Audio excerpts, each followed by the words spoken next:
what if I could actually do the things that I...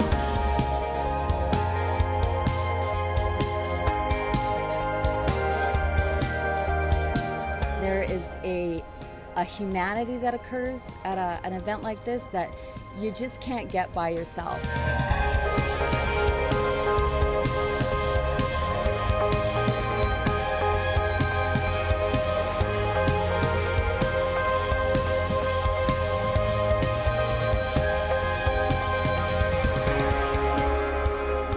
I have not had a drink in 5 years.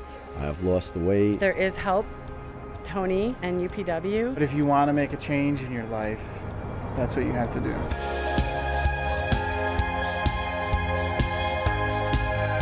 Since going to UPW, I was able to not only get my arm back, but also get my finances back. There's just an energy that you need to experience. So grateful for finding that power from within myself. Thank you so much, Tony Robbins.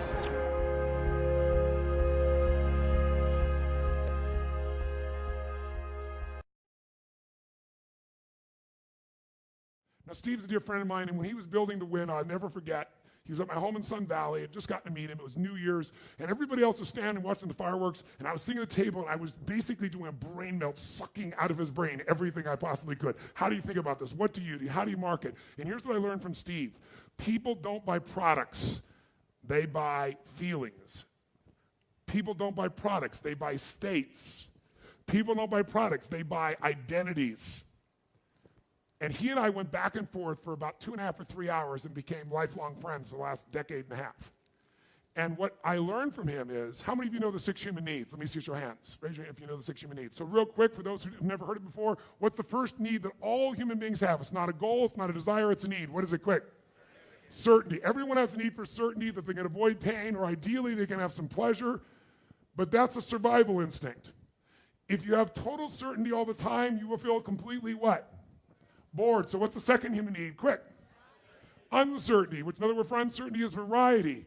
The need for surprise. Who here loves surprises? Say aye. Both. You like the surprises you want, right? Surprises you don't want, you call problems, but you need them too to be alive, and business provides plenty of variety, right? What's the third human need? The need to feel significant. Significant is the third human need, to feel significant, unique, special, important, significant. Who has the need to feel significant? Who?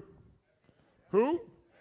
Everybody. What do people say? I don't want to feel significant. That's how they get significance, by saying, I don't need significance. I'm more unique than you. You have the significance, I don't. Some people get significance by buying a $500,000 or $1 million car. Some people get significance by saying, I don't spend any money. I don't need a nice car. I'm so special, I don't need a nice car. It's called a reverse ego symbol. Same need, they just go about it a different way. But if you're totally significant and unique and special, that feels good, but then you feel alone, because the fourth human need is the need for connection and love. Who needs connection and love? Everybody. And by the way, those first needs everybody gets. Certainty, uncertainty, or variety, significance. Even if you have to make up stories about yourself, you'll find a way to feel significant, right? And a feeling of connection, if not love. The final two needs are the needs of the spirit. You must grow is number 5. You grow or you. If a business is not growing, what is it doing? That's a fact. There's no such thing as a stable business. You're growing or you're dying. There's no plateau that you can stay at and stick around.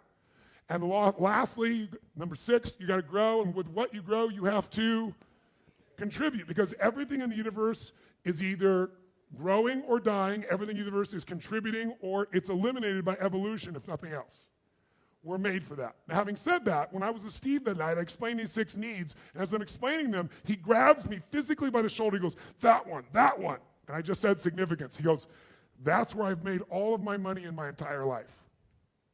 He said, people will pay disproportionately to feel significant than for any other need.